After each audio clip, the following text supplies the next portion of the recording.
नमस्ते। आज मैं आप लोगों को राफेल विमान पर निबंध पढ़ाने जा रही हूँ। राफेल एक बहुत ही ताकतवर विमान है। भारत चीन के बीच वास्तविक नियंत्रण रेखा लेक पर तनाव जारी है। इन सब के बीच भारतीय वायुसेना IAF में फ्रांस से 5 राफेल लड़ाकू विमान शामिल हो रहे हैं। इन विमानों की खासियत उसे पूरी दुनिया में अलग बनाती है। यह चीन के J-20 लड़ाकू विमान का जवाब है, जबकि पाकिस्तान के F-16 विमान से 2 कदम आगे है। यानी भारतीय वायुसेना को हवा का ये जंबाज जबरदस्त ताकत देने वाला है। विशेषज्ञों का भी कहना है कि राफेल के आने से भारत की ताकत कई गुना बढ़ गई है। 70 लाख कीमत वाली हैमर मिसाइल से लैस आसमान में अजय बन जाता है। राफेल की उड़ान ही उसे सबसे ज़्यादा मारक बनाती है।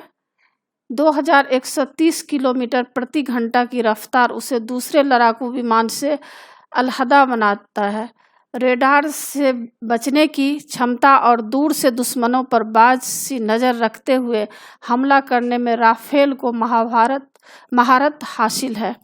अभी तक रूस से मिले सुखोई विमानों के जरिए चीन को काउंटर कर रहे भारत के पास राफेल के आने से बड़ी ताकत हासिल हुई है। कई विशेषज्ञ भारतीय राफेल को चीन के J-20 के टक्कर का मान रहे हैं। स्टेल्थ कैटेगरी का चीनी लड़ाकू विमान के बारे में अभी दुनिया को उतनी जानकारी नहीं है जितनी राफेल के बारे में है। राफेल को हवा का सिकंदर कहा जाता है। राफेल के हैमर मिसाइल से लैस होने के कारण भारत को बड़ी राहत मिली है। यह मिसाइल किसी भी प्रकार के बंकर या सख्त सतह को पल में मटियामेट यानी नष्ट करने की क्षमता रखता है। यह किसी भी स्थिति में बेहद उपयोगी है। बेहद कठिन पूर्वी लद्दाख जैसे इलाकों में इसकी मारक क्षमता पर कोई असर नहीं पड़ती है। इस घातक हथियार की मारक क्षमता बड़ी तगड़ी है।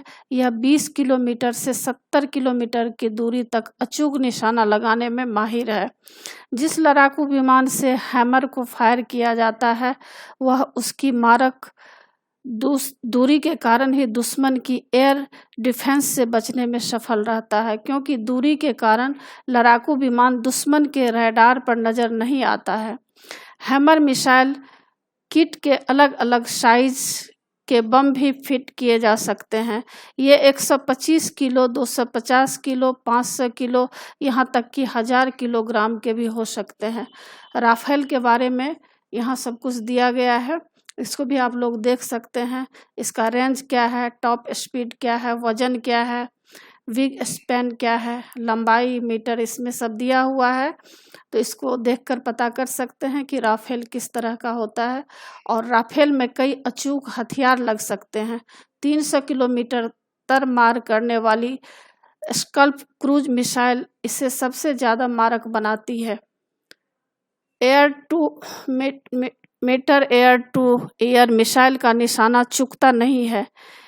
MICA air to air missile इसे दुश्मनों पर बढ़त दिलाती है। हैमर मिसाइल इसे अजेय बनाते हैं। राफेल लड़ाकू विमान 4.5 पीढ़ी का विमान है। यह रेडार को चकमा देने में माहिर माना जाता है। भारत के लिए यह बड़ी उपलब्धि है। अभी तक भारतीय वायुसेना में शामिल मिराज 2000 या सुखोई लड़ाकू विमान या तो तीसरी या फिर चौथी पीढ़ी के विमान है। राफेल लड़ाकू विमान एयरक्राफ्ट कैरियर से भी उड़ान भर सकता है। यह खोजी अभियान से लेकर दुश्मन के इलाके में भीतर तक जाकर हमला करने की क्षमता रखता है। भारत ने 2016 में फ्रांस के साथ 60,000 करोड़ रुपए के 36 राफेल विमानों की डील की थी। इसमें 30 फाइटर जेट होंगे जबकि 6 ट्रेनर विमान होंगे। वायुसेना ने राफेल के रखरखाव के लिए भी बड़ी तैयारी की है। वायुसेना ने करीब 400 करोड़ रुपए खर्च कर राफेल के लिए शेल्टर, हैंगर और मेंटेनेंस फैसिलिटी बनाई है। राफेल की ताकत हासिल करने वाला भारत दुनिया का केवल चौथा देश है। फ्रांस के अलावा मिस्र और कतर के पास ही ये विमान है। पीएम नरेंद्र मोदी कई बार इन विमानों की तारीफ कर चुके हैं। 1970 के दशक के अंत में फ्रांसीसी वायुसेना और नौसेना अपने मौजूदा बेड़े को प्रतिस्थापित करने और समेकित करने की मांग कर रहे थे। विकास लागत को कम करने और संभावित बिक्री को बढ़ावा देने के लिए फ्रांस ने यूके, जर्मनी, इटली और स्पेन के साथ एक चुस्त बहुउद्देशीय लड़ाकू यूरोफाइटर टाइफून का उत्पादन करने के लिए एक व्यवस्था में प्रवेश किया। कार्यशालाओं और अलग अलग आवश्यकताओं के बाद के असहमति ने फ्रांस के अपने विकास कार्यक्रम की खोज की। डेसॉल्ट ने एक तकनीकी प्रदर्शक बनाया जो पहली बार जुलाई 1986 में 8 साल के फ्लाइट टेस्ट प्रोग्राम के हिस्से के रूप में उड़ान भर गया, जिससे परियोजना के आगे बढ़ने का मार्ग प्रशस्त हो गया।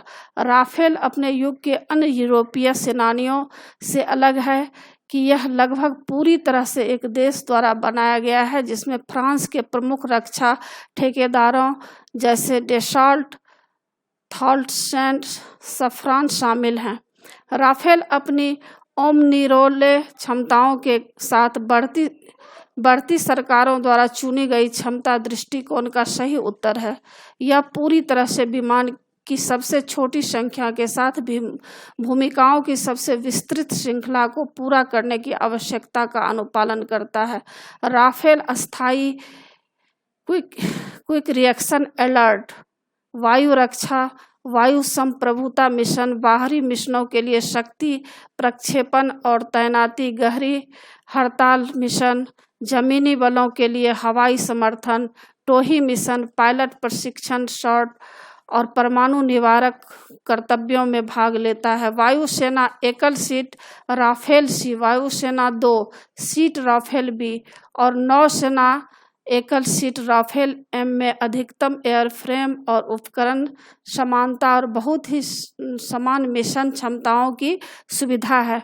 नवीनतम संघर्षों से सीखा सबक, जहां वायु शक्ति का उपयोग किया गया था, राजनीतिक निर्माताओं द्वारा हथियार प्रणालियों के बारे में 4 अतिशयोक्तिपूर्ण उम्मीदों में संक्षेपित किया जा सकता है। बहुमुखी प्रतिभा वह क्षमता एक ही प्रणाली के साथ विभिन्न अभियानों को करने के लिए इंटरऑपरेबिलिटी या सहयोगियों के साथ गठबंधन में लड़ने की क्षमता, सामान्य प्रक्रियाओं और मानकों के समझौतों का उपयोग करना और अन्य प्रणालियों के साथ वास्तविक समय में सहयोग करना और संचार करना, लचीलापन जिसे एक ही सॉर्टी के दौरान कई अलग अलग मिशनों को संचालित करने की क्षमता द्वारा चित्रित किया जा सकता है।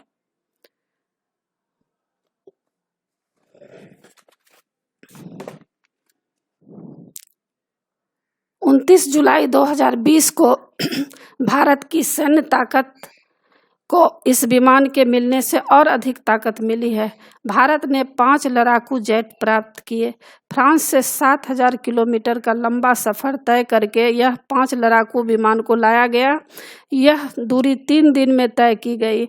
बुधवार को दोपहर 3:10 पर 5 विमान भारत के अंबाला एयरबेज पर पहुंचे। भारतीय वायुसेना के आदर्श वाक्य नमः स्पृशं दीप्तम के साथ स्वागतम शब्द लिखकर प्रधानमंत्री नरेंद्र मोदी जी द्वारा विमानों का स्वागत किया गया। 36 राफेल विमान का सौदा हुआ, जिसमें से 5 विमान अभी प्राप्त हुआ है, बाकी विमान आगे मिलेंगे। राफेल विमान की लंबाई चौड़ाई 15.30 मीटर और ऊंचाई 5.30 मीटर है। इसके विंग्स 10.90 मीटर है। यह विमान रडार की पकड़ में नहीं आता। इसमें कई प्रकार की मिसाइलें लगाई जा सकती है। यह एक बार में 26 टन वजन ढो सकता है। राफेल एक सच्चे सिपाही की तरह काम करता है, यानी बजरंगबली की तरह काम करता है, और आशा है यह भारत माता की रक्षा करेगा। तो इसी के साथ लेख की समाप्ति होती है। आशा है आप लोगों को समझ में आ गया होगा। यह एग्जाम में पूछ सकता है और बहुत ही इम्पोर्टेंट है। और आप लोगों को पसंद आए तो ज़रूर सब्सक्राइब कीजिएगा, और सब्सक्राइब के बगल में बेल आइकन बटन है, उसे क्लिक कीजिएगा, लाइक कीजिएगा और शेयर कीजिएगा। कमेंट्स ज़रूर कीजिएगा कि आपको यह कैसा लगा। आगे फिर मैं मिलूँगी। धन्यवाद।